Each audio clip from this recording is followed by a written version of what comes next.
ಬೆಂಗಳೂರಿನಲ್ಲಿ BDA site ಅನ್ನ ಕೊಂಡುಕೊಳ್ಳಬೇಕೆಂಬ ಕನಸು ಅನೇಕರಿಗೆ ಇರುತ್ತೆ. ಆದರೆ ಅದಕ್ಕೇನು ಮಾಡಬೇಕು, ಅರ್ಹತೆ ಏನು, ಹರಾಜು ಪ್ರಕ್ರಿಯೆ ಹೇಗೆ ನಡೆಯುತ್ತೆ ಎಂಬ ಮಾಹಿತಿ ತಿಳಿದಿರುವುದಿಲ್ಲ. ಹಾಗಾದ್ರೆ ಬಿಡಿಎ ಸೈಟ್ ಹರಾಜು ಪ್ರಕ್ರಿಯೆ ಹೇಗಿರುತ್ತೆ, ಸೈಟ್ ಖರೀದಿಸಬೇಕಾದ್ರೆ ಏನು ಮಾಡಬೇಕು ಎಂಬುದರ ವಿವರಣೆ ಇಲ್ಲಿದೆ.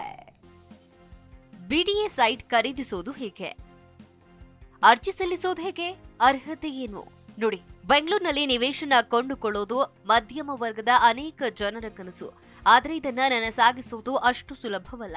ರಾಜ್ಯ ರಾಜಧಾನಿಯಲ್ಲಿ ನಿವೇಶನಗಳ ಬೆಲೆ ಗಗನಕ್ಕೇರುವ ಈ ಸಂದರ್ಭದಲ್ಲಿ ಖಾಸಗಿ ಸೈಟ್ಗಳನ್ನ ಕೊಂಡುಕೊಳ್ಳುವುದು ಸುಲಭವೂ ಅಲ್ಲ. ದಾಖಲೆ ಇನ್ನಿತರ ವಿಚಾರಗಳ ದೃಷ್ಟಿಯಿಂದ ಅಷ್ಟು ಸರಳವೂ ಕೂಡ ಅಲ್ಲ.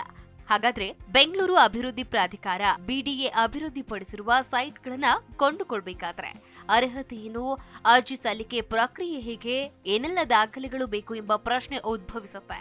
ಆ ಕುರಿತು ಸಂದೇಹಗಳನ್ನ ನಿವಾರಿಸುವುದಕ್ಕೆ ಇಲ್ಲಿ ಪ್ರಯತ್ನಿಸಲಾಗಿದೆ. ಬಿಡಿಎ ನಿವೇಶನವನ್ನ ಯಾರು ಬೇಕಾದ್ರೂ ಖರೀದಿಸಬಹುದೇ? ಬಿಡಿಎ ನಿವೇಶನದ ಮರು ಮಾರಾಟ ಅಥವಾ ರೀಸೇಲ್ ವೇಳೆ ಯಾರು ಬೇಕಾದ್ರೂ ಕೊಂಡುಕೊಳ್ಳಬಹುದು. ಆದ್ರೆ ಹರಾಜು ಪ್ರಕ್ರಿಯೆ ಮೂಲಕ ಮಾರಾಟ ಮಾಡಲಾಗುವ ಬಿಡಿಎ ಸೈಟ್ ಅನ್ನ ಭಾರತೀಯ ನಾಗರಿಕ ಮಾತ್ರ ಖರೀದಿಸಬೇಕಾಗುತ್ತೆ. ಒಂದು ವೇಳೆ ಅನಿವಾಸಿ ಭಾರತೀಯರು ಬಿಡಿಎ ಸೈಟ್ ಅನ್ನ ಖರೀದಿಸಬೇಕು ಎಂದಿದ್ದಲ್ಲಿ ಸರ್ಕಾರದಿಂದ ಅನುಮತಿಯನ್ನ ಪಡೆದಿರಬೇಕು. ಬೇರೊಬ್ಬ ಮಾಲೀಕನಿಂದ ಖರೀದಿಸೋದಾದ್ರೆ ರೀಸೇಲ್ ಯಾರು ಬೇಕಾದ್ರೂ ಖರೀದಿ ಮಾಡಬಹುದು. ಹೊಸದಾಗಿ ಬಿಡಿಎ ಸೈಟ್ಗೆ ಅರ್ಜಿ ಸಲ್ಲಿಸುವುದಕ್ಕೆ ಏನು ಅರ್ಹತೆ ಬೇಕು ನೋಡಿ. ಹೊಸದಾಗಿ ಬಿಡಿಎ ಸೈಟ್ ಅನ್ನ ಖರೀದಿ ಮಾಡಬೇಕಾದ್ರೆ ಅಂಥವರು ಕರ್ನಾಟಕದಲ್ಲಿ ವಾಸವಾಗಿರಬೇಕು. ಅವರ ಉದ್ಯೋಗ ಏನು ಎಂಬುದನ್ನ ಅರ್ಜಿಯಲ್ಲಿ ನಮೂದಿಸಬೇಕಾಗತ್ತೆ. ಈಗಾಗಲೇ ಎಷ್ಟು ಆಸ್ತಿ ಇದೆ ಎಂಬ ವಿವರಣೆ ಕೂಡ ನೀಡಬೇಕಾಗತ್ತೆ. ಬಿಡಿಎ ಸೈಟ್ ಮಾರಾಟದ ವಿಚಾರದಲ್ಲಿ ಹಲವು ಕೆಟಗರಿಗಳನ್ನ ಮಾಡಲಾಗಿದೆ. ಬಿಪಿಎಲ್, ಎಪಿಎಲ್, ಜನರಲ್ ಇತ್ಯಾದಿಯಾಗಿ ವರ್ಗೀಕರಣ ಮಾಡಲಾಗಿದೆ. ಬಿಡಿಎ ವೆಬ್ಸೈಟ್ಗಳಲ್ಲಿ ಮತ್ತು ಕಚೇರಿಯಲ್ಲಿ ಕೂಡ ಈ ಬಗ್ಗೆ ಮಾಹಿತಿಯನ್ನ ಪಡೆಯಬಹುದು. ನಿವೇಶನ ಖರೀದಿಗೆ ಅರ್ಜಿ ಸಲ್ಲಿಸಿದ ಬಳಿಕ ಅಂಚೆಯ ಮೂಲಕವೇ ಬಿಡಿಎ ಸಂವಹನವನ್ನ ನಡೆಸುತ್ತೆ. 2 ಬಾರಿ 3 ಬಾರಿ ಅರ್ಜಿ ಸಲ್ಲಿಸಲು ಅವಕಾಶಗಳಿವೆ. ಬಹಳ ಸುಲಭದಲ್ಲಿ ಬಿಡಿಎ ಸೈಟು ದೊರೆಯೋದಿಲ್ಲ. ಹಿರಿಯ ನಾಗರಿಕರ ವರ್ಗದಲ್ಲಿ ಬರುವವರಿಗೆ ಸ್ವಲ್ಪ ಬೇಗನೆ ಸೈಟ್ ಹಂಚಿಕೆಯಾಗುವ ಸಾಧ್ಯತೆ ಇದೆ.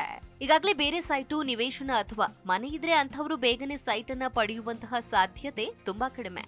ನಿವೇಶನವೇ ಇಲ್ಲದವರಿಗೆ ಮೊದಲ ಆದ್ಯತೆಯನ್ನ ನೀಡಲಾಗುತ್ತೆ. ಬಿಡಿಎ ಸೈಟ್ಗೆ ಅರ್ಜಿ ಸಲ್ಲಿಸುವ ವೇಳೆ ಯಾವೆಲ್ಲ ಕೆಟಗರಿಗಳಿವೆ ನೋಡಿ. ಜನರಲ್, SC/ST, ಸ್ವಾತಂತ್ರ್ಯ ಹೋರಾಟಗಾರರು, ಸರ್ಕಾರಿ ಉದ್ಯೋಗಿಗಳು, ಅಂಗವಿಕಲರು ಹೀಗೆ ಒಂದು 20ರಷ್ಟು ಕೆಟಗರಿಗಳಿವೆ. ಬಿಡಿಎ ಸೈಟ್ ಹರಾಜು ಪ್ರಕ್ರಿಯೆ ಹೇಗೆ ನಡೆಯುತ್ತೆ? ಬಿಡಿಎ ಸೈಟ್ ಹರಾಜು ಪ್ರಕ್ರಿಯೆ ಸಾಮಾನ್ಯವಾಗಿ ಪ್ರತಿ ವರ್ಷ ನಡೆಯುತ್ತೆ. ಕೆಲವು ಸೈಟ್ಗಳನ್ನ ಮೂಲ ನಿವೇಶನ ಅಥವಾ ಕಾರ್ನರ್ ಪ್ರಾಪರ್ಟಿ ಅಂತ ಕರೆಯಲಾಗುತ್ತೆ. ಇವುಗಳನ್ನ ಮೊದಲು ಹರಾಜು ಹಾಕ್ತಾರೆ. ಕಮರ್ಷಿಯಲ್ ಸ್ಪೇಸ್ ಎಂದು ಮತ್ತೊಂದು ವಿಭಾಗ ಇರುತ್ತೆ. ಅದನ್ನು ಕೂಡ ಹರಾಜು ಮೂಲಕ ಮಾರಾಟ ಮಾಡಲಾಗುತ್ತೆ. ಇದರಿಂದ ಬಿಡಿಎಗೆ ಹೆಚ್ಚು ಆದಾಯ ದೊರೆಯುತ್ತೆ. ಬಿಡಿಎ ಸೈಟ್ ಹರಾಜಿನ ಹಂತಗಳು ಮೊದಲು ಬಿಡಿಎ ಅಧಿಸೂಚನೆಯನ್ನ ಹೊರಡಿಸುತ್ತೆ. ಪತ್ರಿಕೆಗಳಲ್ಲಿ ಜಾಹೀರಾತನ್ನು ನೀಡಲಾಗುತ್ತೆ. ಬಿಡಿಎ ವೆಬ್ಸೈಟ್ನಲ್ಲಿ ಕೂಡ ಪ್ರಕಟಣೆಯನ್ನ ಹೊರಡಿಸುತ್ತಾರೆ. ಎಲ್ಲಿ ನಿವೇಶನ ಇದೆ ಎಂಬ ಬಗ್ಗೆ ಗೂಗಲ್ ಮ್ಯಾಪ್ನಲ್ಲಿ ಮಾಹಿತಿ ನೀಡ್ತಾರೆ. ನಿವೇಶನ ಖರೀದಿಸುವ ಇಚ್ಛೆ ಉಳ್ಳವರು ಆ ಜಾಗಕ್ಕೆ ಹೋಗಿ ಪರಿಶೀಲಿಸಬೇಕಾಗತ್ತೆ. ಆಯ್ಕೆ ಮಾಡಿದ ನಿವೇಶನದ ಮೇಲೆ ಮೂಲ ಬೆಲೆ ಅಂದ್ರೆ ಬೇಸಿಕ್ ರೇಟ್ ನಿಗದಿ ಮಾಡ್ತಾರೆ. ಆ ಮೂಲಕ ಬೆಲೆಗಿಂತ ಹೆಚ್ಚು ದರಕ್ಕೆ ಬಿಡ್ ಮಾಡಿ ನಿವೇಶನವನ್ನ ಖರೀದಿಸಬಹುದು. ಬಿಡಿಎ ಒಂದಿಷ್ಟು ಜಾಗವನ್ನ ಖರೀದಿಸಿ ಅಭಿವೃದ್ಧಿಪಡಿಸುತ್ತೆ. ನಿವೇಶನಗಳನ್ನಾಗಿ ಪರಿವರ್ತಿಸಿ ಬಿಬಿಎಂಪಿಗೆ ಹಸ್ತಾಂತರಿಸುತ್ತೆ. ಇಲ್ಲಿ ಬಿಡಿಎ ಹಾಗೂ ಬಿಬಿಎಂಪಿ ನಿಯಮಗಳು ಈ ಸೈಟ್ಗಳಿಗೆ ಅನ್ವಯವಾಗುತ್ತೆ. ನಿವೇಶನ ಖರೀದಿಸಿದ ನಂತರ ಖಾತಾ ಮಾಡಿಸಿಕೊಳ್ಳುವುದು ಬಹುಮುಖ್ಯವಾಗಿದೆ. ಈಗ ಈ ಖಾತಾ ಕಡ್ಡಾಯಗೊಳಿಸಿರುವುದು ಗಮನಾರ್ಹ. ನಿವೇಶನದ ಉದ್ದೇಶಕ್ಕಂತ ಖರೀದಿಸಿದ್ರೆ ಸೈಟ್ ನ ವಾಣಿಜ್ಯಕ್ಕೆ ಪರಿವರ್ತಿಸಲು ಅವಕಾಶವಿದೆ. ತೆರಿಗೆ ಆಯ್ಕೆಯ ವೇಳೆ ಅದನ್ನ ಮಾಡಬೇಕಾಗತ್ತೆ.